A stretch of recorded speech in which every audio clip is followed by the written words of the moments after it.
Brazilians head to the polls to choose new municipal leaders. Israeli government approves new illegal Jewish settlements in the occupied West Bank. And civilians continue to bear the brunt of fighting in Ethiopia's Tigray region. Hello and welcome to TeleSUR. I'm Doris Polo in Quito, Ecuador, and this is from the South. Millions of Brazilians are voting for new mayors and councillors in more than 5,300 cities and towns across the country. The elections are the first since Jair Bolsonaro became president 2 years ago. The results will be seen as a barometer for the populist leader's prospects in the 2022 presidential polls. Bolsonaro's far-right coalition heads into today's elections battered by a surge in unemployment rates amid their poor handling of the coronavirus pandemic. Urban planning, environmental planning, health planning, education are decided at the local level. So, these local elections are very important, and we also influence the next presidential elections in 2022. In the United States, the election was extremely special within the context of the pandemic, and here too the pandemic is part of the elections. The political response to the pandemic are among the proposals of many candidates. So for more on this, let's turn to our correspondent in Sao Paulo, Brian May. 5,740 municipalities across Brazil. People are coming out in droves to vote for mayors and city councilors today. Early this morning, far-right President Jair Bolsonaro went out and cast his vote in the military-based neighborhood of Vila Militar in Rio de Janeiro, and in the industrial suburb of São Bernardo of São Paulo, former President Luiz Inácio Lula da Silva cast his vote. The expectations for today, according to the latest polls, are that the left are going to make moderate gains. O Valor, which is a conservative business newspaper, predicted that the PT party would gain an additional 150 mayor's offices today, whereas the candidates associated with far-right President Bolsonaro are doing very poorly. In São Paulo, evangelical pastor Celso Russomano lost 10 percentage points in the polls days after President Bolsonaro gave his support to him. And in Rio de Janeiro, Bolsonaro's candidate Crivella, the incumbent, is currently dropped to third place.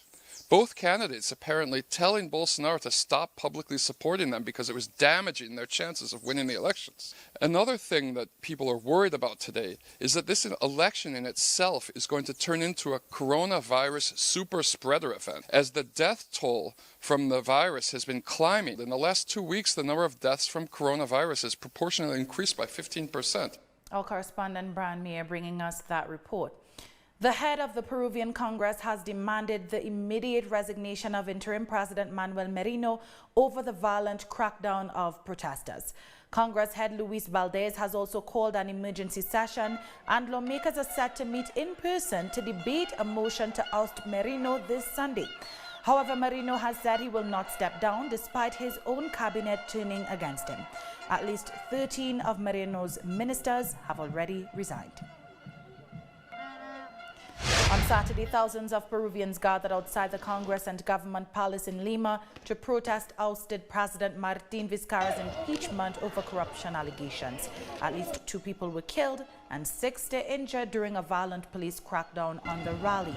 Authorities said the 2 victims were men aged 24 and 25 who succumbed to gunshot wounds received during the demonstrations.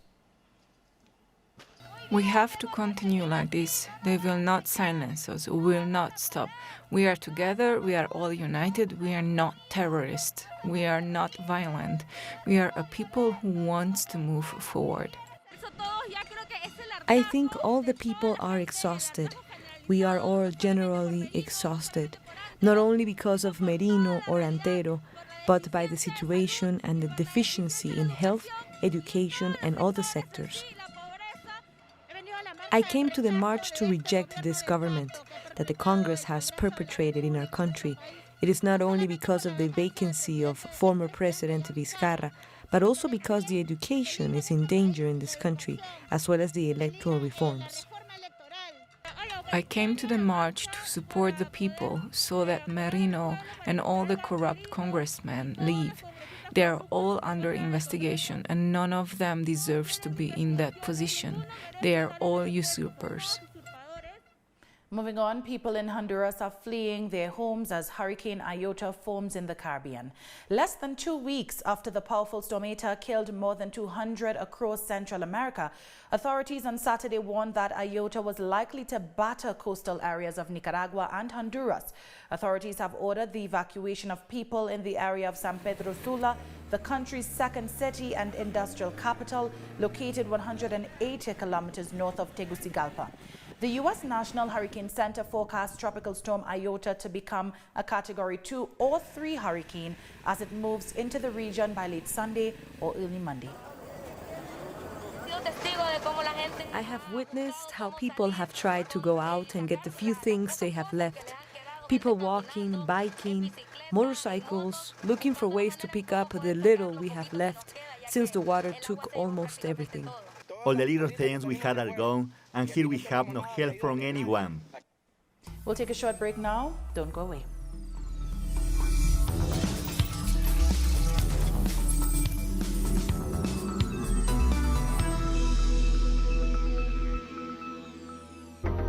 Welcome back. A new museum has opened in Chile displaying murals and graffitis that were the backbone of the anti-government protests. Dozens of art pieces which were created in the streets of Santiago last year were recreated or taken to the museum. This was done to protect the artwork and to give more citizens an opportunity to view it. It is located a few blocks from Dignity Square, the main site of the protests. Along with the demonstrations, a cultural movement emerged where artists used art to represent the anger of living with social inequities and to showcase their hope for a better future. Bringing this imagery from the public space to this place allow us to stop all the attempts to erase what is expressed in the streets, and we assure this perpetrator, or at least expose in a longer term. The call to begin, this began from the same street. You can see how people have accumulated for a long time a discontent that has to do with not only asking for one thing, but also noticing that our artistic expressions have all transformed towards these demands. They have all changed towards a protest. They have all changed towards showing the things that hurt us. Thousands of supporters of the Democratic Republic of Congo's ruling party, the Union for Democracy and Social Progress, have taken to the streets of the capital, Kinshasa. Protesters sought to express their support for President Felix Tshisekedi's plan to withdraw from the alliance with former President Joseph Kabila's Front for the Congo party. The supporters, who attempted to burn an effigy of Kabila, accused the former president of undermining President Tshisekedi. On November 2nd, Tshisekedi announced plans to reconfigure the political alliance that propelled him to power in December 2018. We are marching to support the head of state during the national consultations so that our country can change and move forward for the good of the people.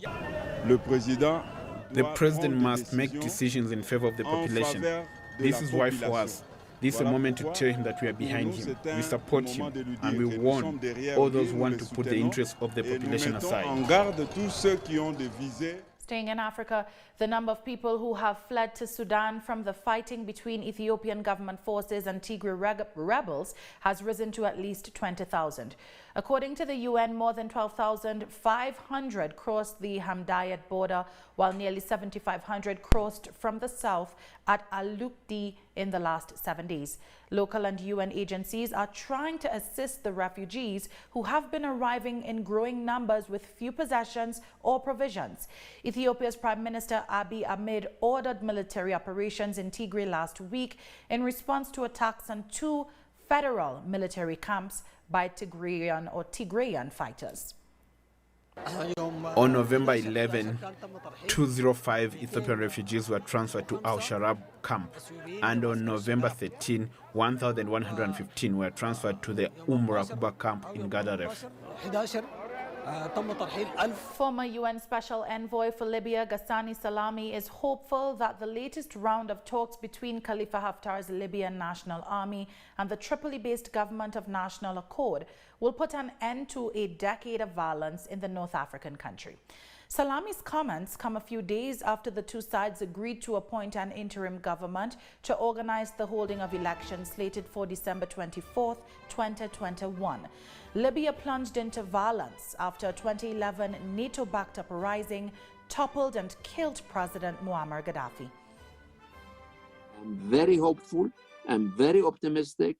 It will take time. You'll have the status quo party who will try to disrupt it. You will have probably foreign countries unhappy with it, but I have never been as optimistic as I am today for the implementation of the Berlin Conference conclusions. You need a number of conditions so that the elections are reasonably representative of the will of the people, and I believe that this can be done in the next 6 or 7 months, yes. Land and air borders between Tunisia and Libya have reopened after a 7-month closure due to coronavirus restrictions. The closure at the end of March had a severe impact on trade between the two countries and left Libyans and Tunisians stranded on either side of the border. Many Tunisians travel to Libya for work, while Libyans regularly go to Tunisia for medical treatment. Along the reopening, a common Tunisian-Libyan protocol was put in place following a meeting in Tunis on the 21st of October 2020. The protocol was sent in order for Tunisians and Libyans to use it when they enter or exit. To cross, the passengers should have a negative PCR test and has to quarantine for 10 days. We will be prioritizing the sick and the ones who have special cases. There is a special protocol that will be followed, and protective measures will be taken, such as wearing masks and social distancing. We're taking one last break. Stay with us.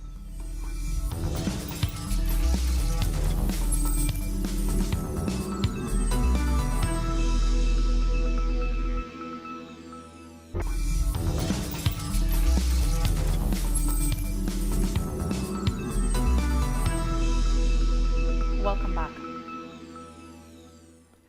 The Israeli government is moving forward with the construction of new illegal Jewish settlements in the occupied West Bank. The Housing Ministry has opened up bids for the more than 12,000 homes earmarked for construction in the Givat Hamatos area. Human rights groups say the new settlement will seal off the Palestinian city of Bethlehem from East Jerusalem, further cutting off Palestinians' access to the city. Israel's policy of settling its citizens in settlements in occupied territories and displacing local residents is in contravention of international humanitarian laws. 10 people have been killed in Romania after a fire broke out in a hospital designated for the treatment of COVID-19 patients. The blaze spread through the intensive care ward in the northern city of Piatra Neamț. 7 people were also critically injured in the fire, which authorities said was likely triggered by a short circuit. According to local officials, all of the victims and injured were hospital patients, save for one. Now, Austria is tightening its partial lockdown, including closing non-essential stores and shifting schools to online teaching starting Tuesday and ending on December 6th. A limited curfew will see people banned from leaving their homes except to go to work, get essential supplies, exercise, or help those in need. If we don't react massively, then there's a great risk that the numbers will continue to rise or stay at a high level, and that would lead to an overstraining of the intensive care units. My urgent plea for the next 4 weeks is meet nobody. Every social contact is one too many. In Portugal, hundreds of hospitality sector workers have rallied against new coronavirus restrictions. During the week, a curfew comes into force after 11 p.m., while on the weekend, from 1 p.m. to 6 a.m. the following day, people are required to stay home and all non-essential businesses must close. This means that restaurants cannot stay open for their most important meals, lunch and dinner. Portuguese Prime Minister Antonio Costa acknowledged the huge sacrifice and impact of these measures on the sector, and the government announced financial support for all businesses. But many believe that that alone is not enough to keep their businesses afloat, especially when taxes remain the same. We took down in the name of public health to protect our customers, our staff, our families, and the country from a pandemic we didn't know nothing about, from which we didn't know how to protect ourselves from or how it would spread. We contribute to this economy every single day, to the well-being of those who work and their families. We have the right to receive the same in return. We have the right to be taken care of and receive what we are entitled to. We are not asking for anything more than what we are owed: the right to live, to work, and to eat. Moldovans have returned to the polls for the second round of voting in the country's presidential election, facing a choice between the pro-Russian incumbent and his pro-EU challenger. Former Prime Minister Maia Sandu won the first round on November 1st with over 36% of the votes, leaving the incumbent President Igor Dodon trailing by over 3.5 points. During her campaign, Sandu, a former World Bank economist, promised to secure more financial support from Brussels if she became president. Today you have the power to punish the ones who lied, who stole, who impoverished you or made you leave the country. Together we are deciding today how the people of Moldova will live in the next 4 years. I voted for stability in our foreign relations. I don't want Moldova to become a pawn in international geopolitical games. I voted for friendship with the European Union and with the Russian Federation, as well as with Romania and Ukraine, for a balanced foreign policy. I voted for the memory of those who built this country. 15 Asia-Pacific countries have signed the world's biggest free trade deal. The Regional Comprehensive Economic Partnership, RCEP for short, includes 10 Southeast Asian economies, including China, Japan, South Korea, New Zealand, and Australia, with the members accounting for around 30% of global GDP. The agreement to lower tariffs and open up the services trade within the bloc does not include the United States and is viewed as a Chinese-led alternative to a now defunct Washington Trade Initiative. First proposed in 2012, the deal was finally sealed at the end of a Southeast Asian summit in Vietnam as leaders pushed to get their pandemic-hit economies back on track. The signing of RCEP agreement today is the pride, the huge achievement of the fact that Asian countries, with their central roles, have together with partner countries laid the foundation for a new stage of cooperation, comprehensively and durably heading towards the future in accordance with their level of development and bringing benefits to all countries in the region. In some concerning news, Storm Vamco has hit central Vietnam after wreaking havoc in the Philippines. Vamco has barreled into Tua Tien Huy province, damaging buildings and injuring at least 5 people. The storm made landfall with winds of up to 90 kilometers per hour. It uprooted trees and blew roofs off houses and schools. Vamco is the latest in a series of storms that have hit the nation over the past 6 weeks, causing flooding and landslides that have killed at least 159 people and left 70 others missing. On that note, we've come to the end of this news brief. You can find these and many other stories on our website at telesurenglish.net. For our viewers in Africa, remember you can find us on StarSat channel 461 in South Africa and channel 539 in Nigeria. And you can join us on social media. For TeleSUR English, I am Doris Polo. Thanks for watching.